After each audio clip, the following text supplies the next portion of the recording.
2024ರಲ್ಲಿ ಒಳ್ಳೆಯ ಅಭ್ಯರ್ಥಿ ತನ್ನಿ ಎಂದು ಮನವಿ ಮಾಡಿ ಕಾಲಿಗೆ ಬಿದ್ದ ಚೌಹಾಣ್.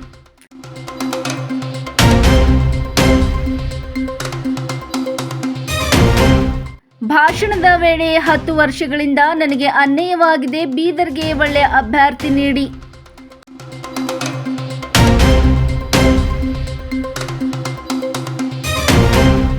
ಕಾರ್ಯಕರ್ತರನ್ನ ಜೈಲಿಗೆ ಕಳಿಸಿರು ಬೇಡ, ಕಾರ್ಯಕರ್ತರಿಂದಲೇ ನಾವಿದ್ದೇವೆ.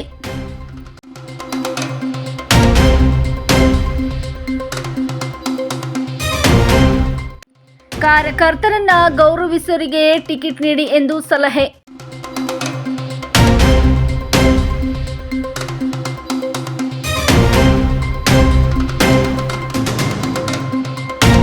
ನಾನು ಯಾವತ್ತೂ ಶಾಸಕ ಎಂದುಕೊಂಡಿಲ್ಲ, ಬಿಜೆಪಿಯ ಕಾರ್ಯಕರ್ತನಾಗಿದ್ದೇನೆ ಎಂದ ಚೌಹಾಣ್.